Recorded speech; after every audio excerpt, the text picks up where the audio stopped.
जी ये बताइए, आपकी शादी हो गई है? जी बिल्कुल। लव मैरिज किए थे? अरेंज? लव किए थे। काहे किए थे लव मैरिज? यही चीज आपके मम्मी पापा खुश थे उससे? नहीं सर। तो काहे किए थे? तो इसी आपकी पत्नी जो है आपके पीछे बैठी हुई है, जी यही है जी, काहे की थी आप लव मैरिज? पहले ये बताइए। इसी मुद्दा पे हम आपसे चर्चा कर रहे हैं और ये सवाल आप एक बार जरूर फिर से पूछिएगा। लव करना गुनाह नहीं है, संजोग से हमारे नसीब में नहीं था, तो हमको किसी से हुआ नहीं, ये चीजें है। मतलब कॉलेज के दिनों में नहीं हुआ किसी लड़की से, बाकी हम अपने परिवार से और देश से लव करते हैं और बहुत ज्यादा। सुनिए सुनिए सुनिए सुनिए, लेकिन प्यार करना गुनाह नहीं है, लड़की से आप प्यार कीजिए, लेकिन प्यार करने के बाद जो है कम से कम अपने माता पिता से पूछ लीजिए, या प्यार करने से पहले पूछ लीजिए कि वो संतुष्ट है कि नहीं है। अगर वो संतुष्ट नहीं है तो आप प्यार मत कीजिए। तो आपके माता पिता आपकी शादी को एक्सेप्ट कर लिए है कि नहीं? जी एक्सेप्ट कर लिया। चलिए बहुत बहुत धन्यवाद इनके माता पिता को, कम से कम एक्सेप्ट तो कर लिए। कॉलेज के दिनों में कम से कम आप भी तो प्यार किए, आपके सवाल से ऐसा लगा। नहीं, हमने क्या बोला कि हमारे जीवन में जो है किसी पढ़ाई लड़की से जो है प्यार का जो है ना वो नसीब में था ही नहीं, और मैंने किसी तो मैंने किया ही नहीं किसी से। सर आपकी एज क्या है सर? मेरा एज जो है वो 31 साल है और मेरा पूरा बाल पक चुका है, तो अब हमारी शादी भी होने वाली नहीं है। ऐसा नहीं है सर, बाल हमारा भी पक रहा है। तो लेकिन आपकी शादी हो गई है ना? अक्सर देखते हैं कि मनीष नाम वाले जो भी व्यक्ति हैं उनका बाल झड़ना या सफेद होने का नहीं, मेरा झड़ा नहीं है, एकदम टकाटक बाल है, लेकिन पक गया है। ऐसा नहीं है सर। अब हमारा बाल देखिए इस उम्र में बाल हो गया मेरे। एक चीज और, क्या इनका शादी नहीं होगा? बताइए, बोलिए बोलिए। शादी हो चुका है। हो चुका है, चलिए। तो यही चीज 31 के एज में मुझे नहीं लगता है कि आपको किसी से प्यार नहीं हुआ होगा। हो सकता है कि आपके माता पिता एक्सेप्ट नहीं किए होंगे। नहीं नहीं नहीं, मेरी मम्मी तो कहती है कि तू केहू से कर ले, लेकिन कर ले। अब कहते होगी मेरी माँ कहती है कि किसी से भी कर ले, लेकिन कर ले बेटा, कर ले, कम से कम शादी कर ले। मुझे अपने देश से प्यार है, बेहद प्यार है, मुझे अपने बिहार से प्यार है, बेहद प्यार है। देश के अंदर ही अपना बिहार आता है, ठीक है। और मुझे उम्मीद है कि मैं बिहार के लिए, देश के लिए कुछ अच्छा करूंगा, और जिस दिन कुछ अच्छा करूंगा उस दिन मम्मी जहाँ जैसे जिस प्रकार से बोलेंगे उस प्रकार से हम लोग कर लेंगे। लेकिन अभी जो है सिर्फ और सिर्फ देश और राज्य से प्यार है। तो 31 एज हो चुका है, 35 तक तो शादी हो ही जाना चाहिए। क्या है, राहुल गांधी का भी नहीं हुआ है, नहीं हुआ है, लेकिन आपको भी सलमान खान का भी नहीं हुआ है, वो उन्होंने भी नहीं किया है, लेकिन बहुत सारे आपको भी यही करना है कि नहीं करना है। अब देखिए समस्या ये है कि जब तक हम लोग बिहार के लिए कुछ करेंगे नहीं, तब तक शादी ब्याह पे तो मैंने फोकस किया ही नहीं है। और जैसा सिचुएशन अभी चल रहा है मेरा, वैसे तो सोच लीजिए कि होगा ही नहीं। तो अब हम चल लेते हैं सर नेक्स्ट मुद्दा की तरफ, जहाँ पे थे लव मैरिज। तो आप दोनों पति पत्नी बैठ के जो है ना, ये मुद्दा सर एक्चुअली इसलिए हम उठा रहे हैं। मनीष भाई एक मिनट सर, एक मिनट भूल जाएंगे सवाल पे। इसलिए कि लव मैरिज का जो अभी स्थिति आप देखते ही होंगे, रोज नेट पे देखते होंगे, रोज हत्याएं हो रही है बिहार में, और रोज ये सब गड़बड़ियां हो रही है। देखिए, अगर आप सक्षम है, कैपेबल है, देखिए हत्याएं किसका हो रहा है? अमिताभ बच्चन का बेटा का हुआ क्या? ऐश्वर्या राय से शादी किया तो नहीं। किसी नेता का बेटा या बेटी का हुआ क्या? नहीं। किसी बिजनेसमैन के बेटा या बेटी का हुआ क्या? नहीं। जब वो लोग कैपेबल है, अपने पैर पे खड़ा है, अभी कुछ लवंडा छवंडा है, सब नौकरी वोकरी करता नहीं है, सब लड़की वड़की है, सब नौकरी वोकरी करती है सब नहीं।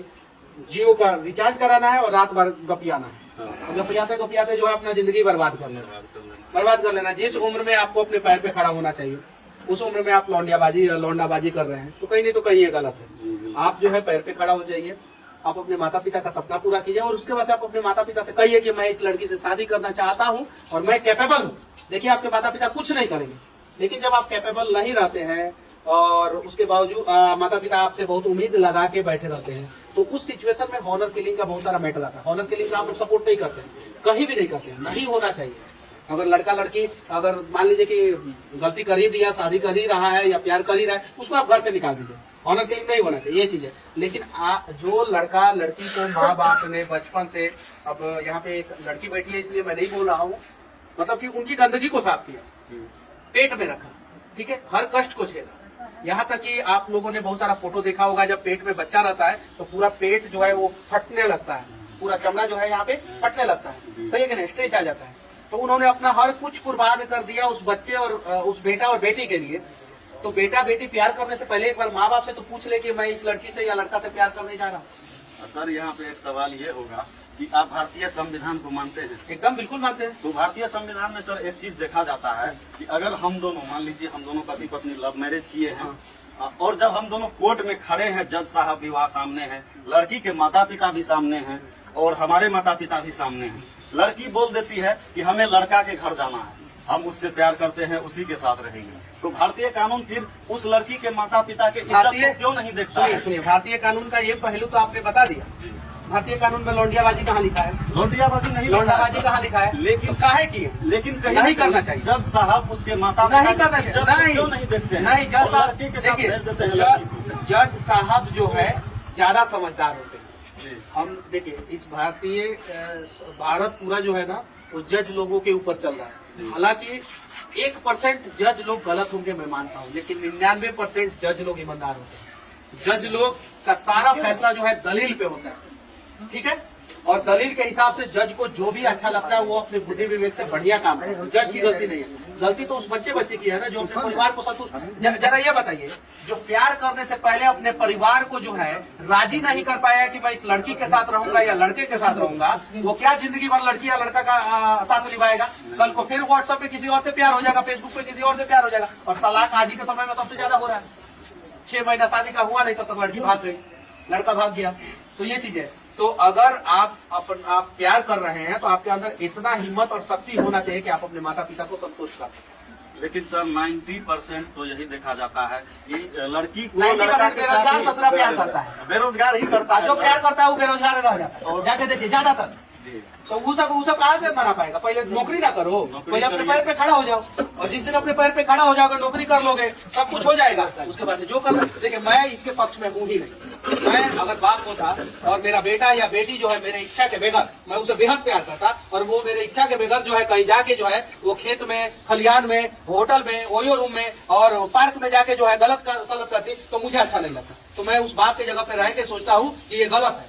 अगर उसको जो भी करना है मेरे से आए, पूछे कि पिताजी मुझे एक लड़का से प्यार है, क्या मैं उस लड़के से प्यार कर सकती हूँ? या अगर बेटा है तो वो पूछे कि मुझे एक लड़की से प्यार है, मैं डिसाइड करूंगा, क्योंकि मैं बाप हूँ।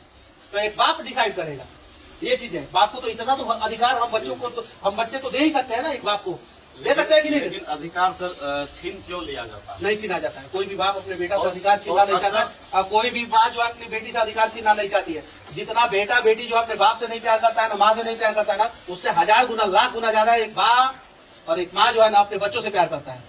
तो पहले प्यार का कदर समझने से पहले अपने माँ बाप के प्यार का कदर जो है जिस दिन समझ में आ जाएगा, उस दिन ये घटना घटेगी ही नहीं, ऐसा कुछ होगा ही नहीं। हालांकि बहुत सारे लोग, प्यार करने वाले लोग जो है ना, मुझे विलन समझते हैं, गुनाहगार समझते हैं, लेकिन मैं उसे कहना चाहता हूँ, जिस दिन उनकी शादी होगी, उनके बच्चे होंगे और उनके बच्चे ये काम करेंगे और उनको बिना बताए काम करेंगे, उस दिन उन्हें ये दर्द का एहसास होगा कि कितना ज्यादा दर्द होता है, कितना ज्यादा पीड़ा में एक माँ रहती है। जब उनके घर पे कोई आके कहता है कि तुम्हार बेटिया के देखनी हो लड़का के साथ, जमीन खिसक जाता है, आत्महत्या कर लेते हैं बहुत सारे माँ बाप।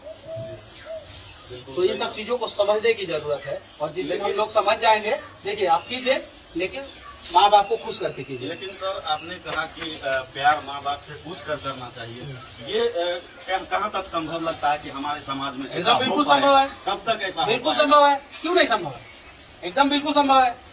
अब बताइए, आप पूछिए, फेसबुक पे लोगों से पूछिए कि माँ बाप से पूछ के प्यार करना चाहिए कि नहीं करना चाहिए। 90% बोलेगा सब करना चाहिए, और 90% जो है बिना पूछे करता है सब।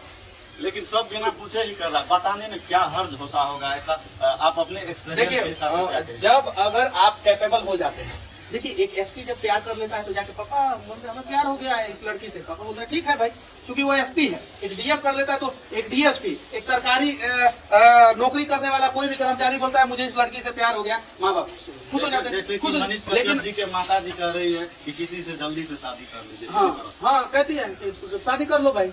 ये चीज है, आप अपने पैरों पे खड़ा हो जाइए, आपको कहीं माता पिता जो है नहीं रोकेंगे। माता पिता को ये लगता है कि बिना पैरों पे खड़ा हुए अगर ये प्यार कर लिया, शादी कर लिया, तो इसकी जिंदगी बर्बाद हो सकती है। ये खुद अभी इसका खुद ठिकाना नहीं है, एक लड़की को कहाँ से रख पाएगा, या उस लड़की का ठिकाना नहीं है, वो लड़के को कहाँ से झेल पाएगी। तो इसलिए माता पिता चिंतित रहते हैं। माता पिता अपने लिए चिंतित नहीं रहते हैं, वो दोनों बच्चों के लिए चिंतित रहते हैं। तो माता पिता की चिंता को समझने की जरूरत है, और जो लोग माता पिता की चिंता को नहीं समझते हैं, जो लोग माता पिता को नाराज करते हैं, माता पिता को असंतुष्ट करते हैं, वो जिंदगी में कभी सफल नहीं होते हैं। आप उठा के देख लीजिए, इतिहास का पन्ना जो है अनेकों ऐसे उदाहरणों से भरा हुआ है। जी चलिए सर, आपने इतना चीज कहा और हम चलते हैं अगले सवाल की तरफ। आपको एक चीज कहते हुए हम देखे थे आपके ही वीडियो में कि आप मीडिया नहीं है, पत्रकार नहीं, मीडिया लाइन से हमें मत जोड़िए। हम लोग सोशल रिफॉर्मर है, रिफॉर्मर सोशल रिफॉर्मर है। हमारा जो शब्द सिलेक्शन होता है, क्या एक पत्रकार का वो शब्द होना चाहिए? नहीं होना चाहिए। जो वरिष्ठ पत्रकार है, जो सीनियर पत्रकार है, जो सभ्य पत्रकार है, उनके हिसाब से तो हम लोग गलत है। सही है कि नहीं? जिन लोगों के कंधों पे जो है लोकतंत्र को बचाने की जिम्मेवारी थी, उन लोगों ने तो ईमानदारी पूर्वक बचा लिया। अब हम लोगों की जरूरत पड़ी तो हम लोगों को वो लोग मानते ही नहीं पत्रकार है। बहुत सारे जो वरिष्ठ पत्रकार, सीनियर पत्रकार है, वो लोग कहते हैं अरे उसका तो भाषण गलत। तो क्या पत्रकार जो है प्रिंट मीडिया और इलेक्ट्रॉनिक मीडिया को ही माना जाएगा? जो यूट्यूब प्लेटफॉर्म पर अभी काफी चर्चित है, जैसे कि आप खुद को देख लीजिए, तो क्या इन्हें मीडिया या पत्रकार से नहीं जोड़ा जाएगा? लोग आपको पत्रकार देखिए, वर्तमान समय में जितने भी यूट्यूब पे है, जितने भी डिजिटल मीडिया है, वो लोग जो है ईमानदारी पूर्वक सच्चाई को दिखा रहे हैं। लेकिन सच्चाई ये है कि हमारे संविधान के हिसाब से, नियम कानून के हिसाब से उन लोगों को वो रिस्पेक्ट नहीं मिलता है जो इलेक्ट्रॉनिक्स और प्रिंट वाले को मिलता है। लेकिन मिलना चाहिए, उन लोगों को वो रिस्पेक्ट मिलना चाहिए। डिजिटल वाले तो अगर डिजिटल वाले नहीं होते तो बहुत सारी चीजों का चीज सामने नहीं आता। आप देखिए, इलेक्ट्रॉनिक्स और प्रिंट वाले जो है, उनका लिमिटेशन है, उनका बाउंडेशन है बहुत सारी चीजों। लेकिन डिजिटल वाले का कोई बाउंडेशन नहीं। वो एवरेस्ट पे भी चले जाएंगे, वो गांव में भी चले जाएंगे, वो खेत में भी चले जाएंगे, कल्याण में भी चले जाएंगे। और यही रीजन है कि आज के समय में बिहार में सबसे ज्यादा डिजिटल मीडिया के पत्रकार है और सबसे ज्यादा बिहार से टैलेंट सर्च किया जा रहा है। कहीं भी बच्चा थोड़ा सा टैलेंटेड हो रहा है, उसको दिखा दिया जा रहा है। अब पहले बिहार से बच्चों का टैलेंट नहीं दिखता था, किसी को दिखता ही नहीं था। सब लोग जो है बाहर से, आई निकला बाहर से, हो निकला बाहर से। तो ये चीज है। तो डिजिटल मीडिया को भी रिस्पेक्ट मिलना चाहिए और वही रिस्पेक्ट मिलना चाहिए जो इलेक्ट्रॉनिक्स और प्रिंट मीडिया वाले को मिल रहा है। तो कहीं ना कहीं आप इसमें काफी आगे जा चुके हैं। क्या आप इस चीज पे कभी सोचेंगे कि ये जो यूट्यूब वाले पत्रकार ही एक तरह से बोलिए, इनको कभी एक स्थान मिल पाएगा? एक साल पहले कहाँ मिलता था, भगा देता था। बहुत सारे पत्रकारों से पूछिएगा, एक साल पहले की स्थिति को बता पूछिएगा आप लोग। जब प्रेस कॉन्फ्रेंस या ये डिजिटल वाला है, ये सब साइड रहे, ऐसे बोलता था। पटना में बहुत सारे प्रेस कॉन्फ्रेंस बोला गया है। पूछिए ये बात सत्य है कि नहीं, पूछिए। अब डिजिटल वाले को अरे डिजिटल हुआ, क्योंकि उन लोगों को पता चल गया है कि वायरल करेगा तो डिजिटल ही, वायरल करेगा तो इलेक्ट्रॉनिक्स वाले डिजिटल पे हो गए, इलेक्ट्रॉनिक्स वाले यूट्यूबिया हो गए हैं, हो गए हैं कि नहीं? जितने बड़े बड़े इलेक्ट्रॉनिक चैनल है वो सारे यूट्यूब पे आ गए, क्योंकि उनको पता है 3 साल 4 साल 5 साल बाद जो है ना, वो सब खत्म। सिर्फ और सिर्फ अगले 20-25 साल तक डिजिटल ही बचेगा। तो ये चीज है। तो वो दूसरी में जो है थोड़ा बहुत मेरा भी योगदान रहा है कि डिजिटल मीडिया को हम लोगों ने ग्रो किया है, ऊपर बढ़ाया है। और डिजिटल मीडिया का जो है एक अलग छाप जो है लोगों के अंदर, नेताओं के अंदर, बड़े बड़े लोगों के अंदर दिया है। आज के समय, आज से 1 साल पहले जो है ना, बड़े बड़े कलाकार जो है भोजपुरी इंडस्ट्री के या कहीं भी या बड़े बड़े लोग जो है ना, वो इलेक्ट्रॉनिक्स और प्रिंट मीडिया को ढूंढते थे। आज के समय में डिजिटल मीडिया को ढूंढ रहे हैं। जाके देखिए, जितना बड़ा कलाकार है लोग, उनका फिल्म से लेके गाना तक जो भी रिलीज हो, डिजिटल मीडिया को ढूंढ रहे हैं, क्योंकि उन्हें पता है कि ये अगर करेगा तो वायरल करेगा, और वायरल होंगे तभी हमारा जो है वो साथ बचेगा। तो डिजिटल मीडिया जो है अच्छा काम कर रहा है और ऐसे ही आगे। अभी के दौर में काफी युवा जो है आपको देख के ज्यादा से ज्यादा पत्रकार बनने की कोशिश कर रहे हैं। इस पे युवाओं को क्या संदेश देंगे? भाई बढ़िया है ना, कम से कम मोदी जी रोजगार नहीं दे रहे, तो हमको देखे कुछ युवा जो है अपने पैर पे खड़ा हो रहा है ना, तो बढ़िया बात है ना।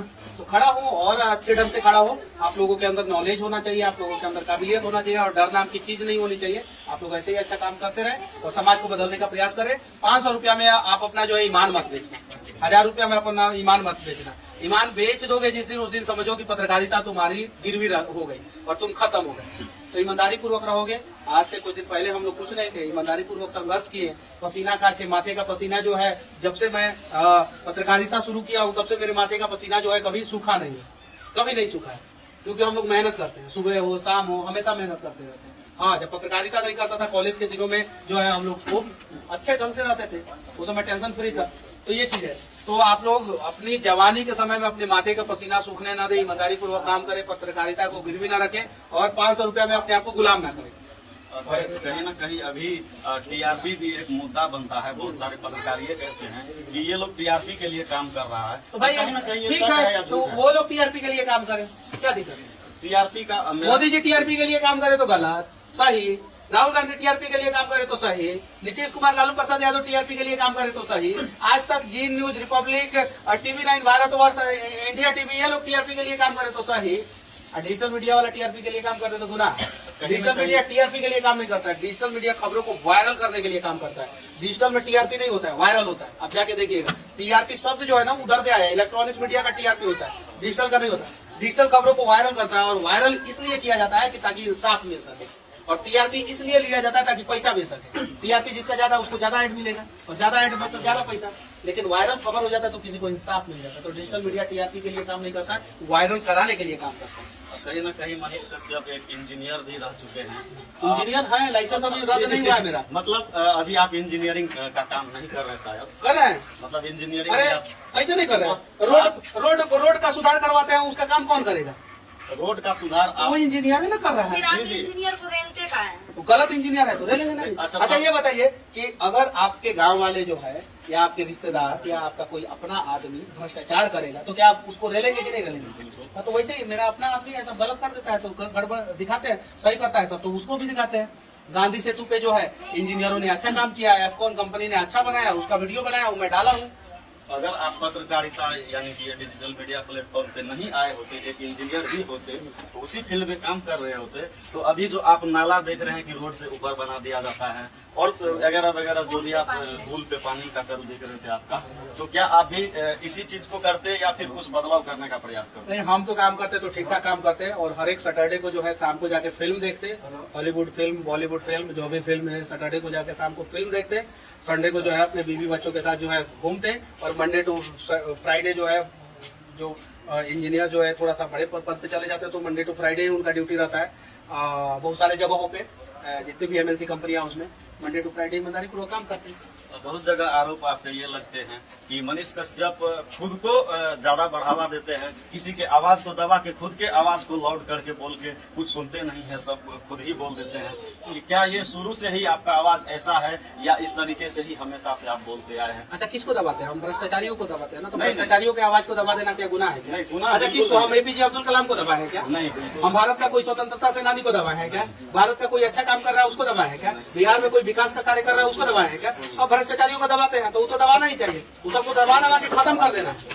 जितना दबाई वो सब हम लोगों को दबा दिया था, बिहार के जितने भी ईमानदार लोग हैं उनको दबा दिया था, अब उन लोगों को दबा रहे तो कौन सा गुनाह कर रहे हैं? मतलब आपका ये नहीं है कि आप मतलब आप मोदी जी को दबाने की कोशिश करते हैं? हाँ, मोदी चाचा को कभी हम दबा नहीं सकते हैं। मोदी चाचा बहुत आगे। लग रहा है कि आपको कि हम उनका पद लेना चाहते हैं, नेता में खड़ा होना चाहते हे हैं? भगवान इनके जुबान पे सरस्वती बैठ जाए, मैं भगवान से प्रार्थना करूंगा लाइए कोई गुड़ और शक्कर लेके आइए इनको खिलाया जाए। क्यों नहीं आप मतलब इनसे बड़ा समर्थक तो मेरा कोई हो ही नहीं सकता है। लेकिन मोदी चाचा तक पहुंचना जो है नरेंद्र मोदी जी को आप टारगेट करते हैं? नहीं, नरेंद्र मोदी जी को नहीं। और चाहे मोदी जी हो चाहे राहुल गांधी हो, राहुल गांधी किलोमीटर मीटर में फर्क नहीं समझते हैं तो हम लोग छोड़ते हैं क्या उनको? लेकिन आप इंजीनियर को भी मतलब टारगेट करते हैं, लेकिन आपको ये भी तो सोचना चाहिए कि अगर इंजीनियर को जितने पैसा मिलेगा उतने तो काम करे। इंजीनियर भी चाहता है अगर 5 लाख कहीं से मिले तो 3 लाख बचा के 2 ही लाख में काम निपटा दे। तो वैसे इंजीनियर का रिलाय होना और चाहिए। उससे ऊपर जो है नेता बचा लेते हैं, तो आप नेता को काहे नहीं करते हैं टारगेट? किस नेता को मैंने छोड़ दिया वीडियो में? आप उठा के देखिए, आप उठा नेता खड़ा होकर रोड बनवाता है क्या? तो पैसा तो नेता ही देते हैं ना। पैसा देखिए, आप लोगों को ये सारा प्रोसेस नहीं पता। किसी भी रोड का या भवन का पहले टेंडर होता है, उसका एस्टीमेट बनता है, फिर टेंडर होता है। एस्टीमेट बनाने वाला कोई और नहीं, इंजीनियर होता है, ठीक है। यही इंजीनियर केरल में अच्छा रोड बना देता है, सही है कि नहीं? और यही इंजीनियर यहाँ पे भ्रष्टाचार कर लेता है। पता है क्या बोलता है नेताजी सबसे? इंजीनियर साहब बिना दिमाग का तो नेता है सब बिहार में। नेताजी ऐसे नहीं, ऐसे काम करेंगे ना तो आपका जो है 40 लाख बच जाएगा। अब नेताजी खुश कि हमारा 40 लाख बच रहा है, अब उन नेताजी को नहीं पता है, सोच रहा है इंजीनियर वो अपना 80 लाख बचा लिया। ये चीजें हैं। और अगर कोई दोषी होता है किसी काम के लिए, किसी कंस्ट्रक्शन वर्क के लिए, तो उसका सुपरवाइजर, उसका इंजीनियर दोषी होता है तो उसके खिलाफ आवाज उठाते हैं। कहीं सिस्टम में लूप होल होता है तो नेताजी लोगों को छोड़ते हैं क्या? दिन रात नेता हमसे परेशान रहते हैं, भागते हैं, हमको इंटरव्यू नहीं देते। पता है नेताजी लोग क्या कहते हैं? आपको नहीं पता है, पटना में नेताजी लोगों के बारे में, नेताजी लोगों से मेरे बारे में पता कीजिएगा, कहते हैं कि वो आएगा बड़ी आराम से बात करता है। मैं नेताजी लोगों के साथ बैठा हूँ तो बड़ी आराम से, कैमरा उसका ऑन हो जाएगा तो क्या पूछेगा कोई गारंटी नहीं है। लेकिन कहीं ना कहीं आपका बोलने का अभी आपने बोला कि अच्छा ऐसा लग रहा है कि जैसा आप नेता में आगे चल के खड़ा रहिएगा। ऐसा तो कभी नहीं लग रहा है। हमें लग रहा है कि आप आगे चल के नेता में खड़ा रहिएगा।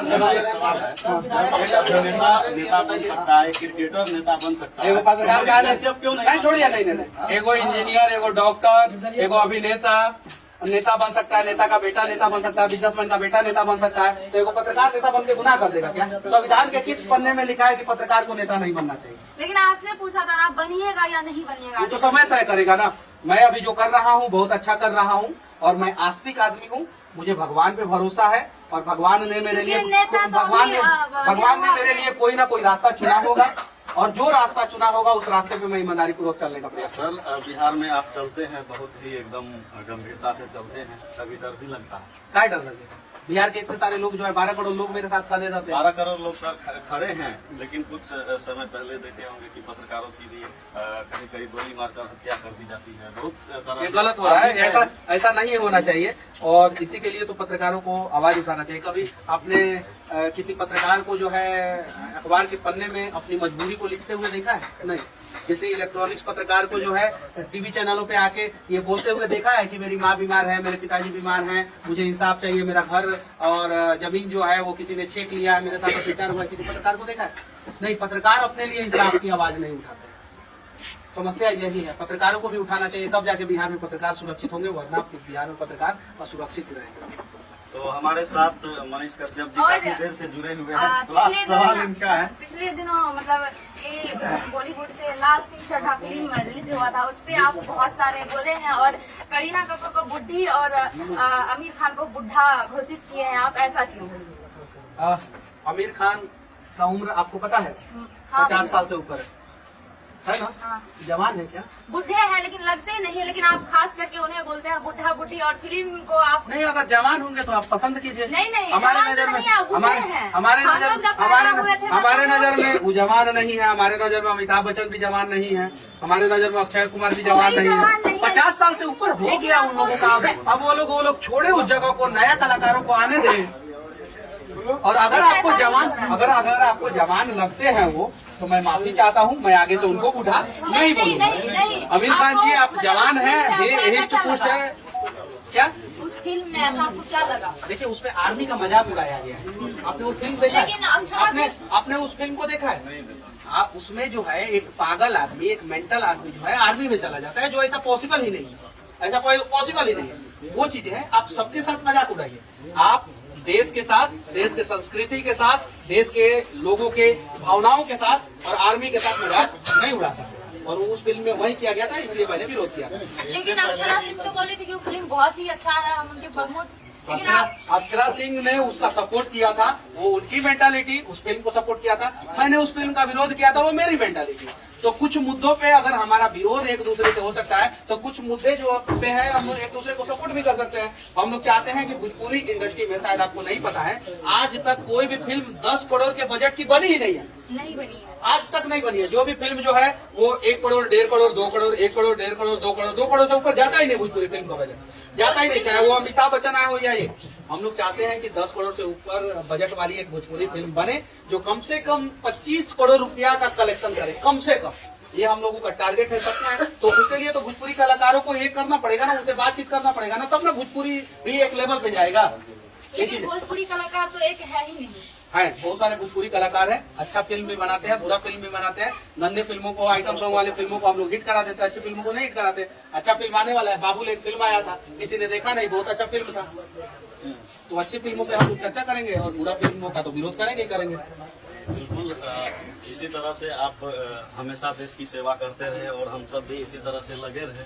लास्ट सवाल सर आपसे चाहेंगे, बहुत सारे लोग जानना चाहते हैं लेकिन आप सच्चाई नहीं बताते हैं, आप यूट्यूब से कितना कमाएंगे? पूरे डिटेल्स है, 10 लाख रुपए के आसपास कमाता हूँ मैं यूट्यूब से, ये चीज है। और किसको नहीं पता है? सबको पता है। आपके 7 चैनल हैं, 7 बहुत सारे लोगों का ये कहना सभी चैनल को मिला के कह रहे हैं जी, हम, सर। एक को नहीं तो 7 या 70 लाख हो गया, हल्के बवाल हो जाएगा बिहार में। मनीष कश्यप जी अपने मुंह से बोल रहे हैं 70 लाख तो कहीं ना कहीं 1 करोड़ आप मान सकते हैं। मान लीजिए जितना मानना है मान लीजिए, देखिए इसमें कोई दिक्कत नहीं हमको। आप 1 करोड़ नहीं 5 करोड़ रुपया कह दीजिए, हमारा पैसा जो है अमेरिका से आता है, डॉलर में आता है और सीधे हमारे खाते में आ जाता है।